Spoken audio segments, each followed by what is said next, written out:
ہمارے پشتوں میں نا جو آٹے کی بوری ہے نا، اس کو ہم تروڑا کہتے ہیں، تو اڑو تروڑا.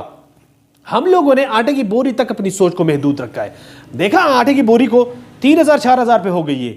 یہ پاکستان ہے، بیڑا غرق ہو ایسے ملک کا. وہ بھائی یار پاکستان میں آٹے کی بوری تک یہ بس یہی چیز رہ گئی ہے، اور یہاں پر کچھ بھی اچھا نہیں ہو رہا. بھائی گھر ہے آپ کا، یہ آزاد فضا میں آپ جی رہے ہو، اپنا ملک ہے آپ کا، اس کو آپ فخر سے کہہ سکتے ہو کہ میں پاکستانی ہوں.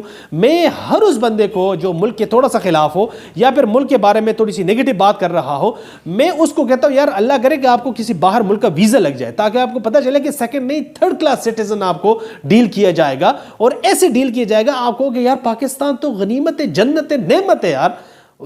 میں خود 5 سال انگلینڈ میں گزار کے آیا ہوں، مجھے پتا ہے کہ وہاں کیسی لائف ہے. So called first world country, اور بھائی فرسٹ ورلڈ کنٹری آپ پاکستان میں آ کے دیکھ لو یار، آپ وہاں جا کے ٹائم گزارو گے، یہاں آؤ گے تو آپ کو پتا چلے گا. لیکن یہاں پر ایک کیچ ہے، here is a catch.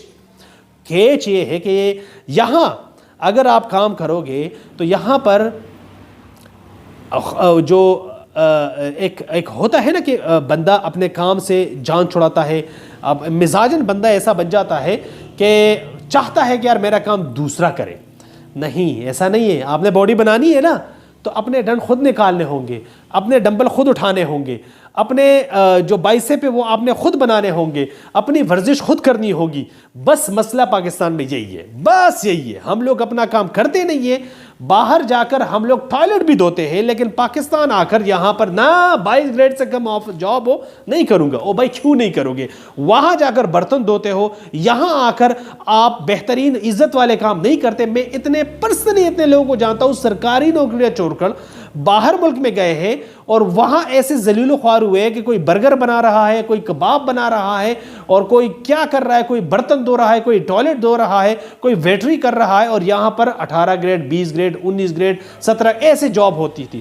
پرسوں میرے آفس میں ایک بندہ آیا، اس نے مجھے کہا کہ یار اس سے کلین آفس تھا میرا، میرے آفس جانے سے پہلے میرے لیے سارا پروٹوکول ریڈی رہتا تھا.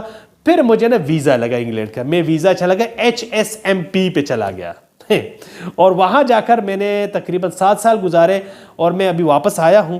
اور مجھے سمجھ نہیں آ رہی کہ میں کیا کروں. بھائی جو ملک ہے ہمارا بہترین ملک ہے، اس جیسا ملک پوری دنیا میں نہیں ہو سکتا. کیوں؟ میں کیوں کہہ رہا ہوں یہ؟ میں جذباتی ہو کر نہیں کہہ رہا ہوں. ایک تو ملک سے لے کر میں بہت زیادہ جذباتی بن جاتا ہوں، لیکن یہ میں جذباتی ہو کر نہیں کہہ رہا ہوں. کرونا آیا تھا نا، کرونا تو میرے پاکستان میں بھی آیا تھا، پوری دنیا میں آیا تھا. پاکستان فرسٹ ورلڈ کنٹری جس سے ہم لوگ مثالیں دیتے ہیں، وہ ٹیشو پیپر پر لڑ رہے تھے. 30 لاکھ امریکن میڈیا کے مطابق 30 لاکھ گنز وہاں پر سیل ہوئی ہے. 30 لاکھ کرونا کے دنوں میں. کیوں؟ لوگ انسیکیور فیل کر رہے تھے کہ ایسا نہ ہو کہ مارکیٹ سے پروڈکٹ ساری چیزیں شارٹ ہو جائے اور لوگ ہمارے گھر پر حملہ کر لیں. اپنی سیفٹی کے لیے پاکستان میں BBC اور CNN کی یہ رپورٹ ہے، انہوں نے یہ کہا ہے کہ پاکستان میں ریکارڈ سطح پر چیریٹی ہوئی. یہ چیریٹی کوئی انٹرنیشنل چیریٹی نہیں تھی، عام لوگوں نے کی، اپنی تجوریاں کھول لی تھی کہ یار فلاں بندہ وائٹ کالر بندہ ہے اور اس کو ضرورت ہے. وہ ہر بندہ گلی گلی کوچے کوچے میں پہنچ گیا تھا کورونا کے دنوں میں. لوگ اس کو بالکل نہیں دیکھ رہے تھے کہ یار میں بیمار ہو جاؤں گا، مجھے کورونا لگ جائے گا، میری صحت خطرے میں ہے. نہیں، لیکن ہر بندے نے ماسک لگایا، چلا گیا یار میں نے وہاں جا کر پہنچنا ہے. سیلاب آیا ہے، سیلاب میں آپ لوگ دیکھ لو ہماری کیا بہترین پرفارمنس تھی. الخدمت فاؤنڈیشن کی ڈگی چپی بات نہیں ہے، آپ لوگ اس کو بھی دیکھ سکتے. لیکن یار پتہ نہیں کیوں ہم لوگ ہاتھ دھوگے پڑے ہیں اس ملک کے کہ ہم لوگ پتہ نہیں کیوں اس ملک کے بس لینے پہ تلے ہوئے کہ نہیں یار بس میں نے پاکستان. یار بھائی کیا مسئلہ ہے پاکستان میں؟ مجھے بتائیے یہ جنون مسئلہ کیا ہے؟ آپ لوگ کیوں، اگر آپ کو نوکری نہیں مل رہی ہے تو آپ اس اپنی نوکری نہ ملنے کی وجہ سے پورے پاکستان کو گالی کیوں دے رہے ہو؟ اگر آپ ایک آٹے کی بوری برداشت نہیں کر سکتے تو اس سے آپ پورے پاکستان کو چاپ کیوں لگا رہے ہو؟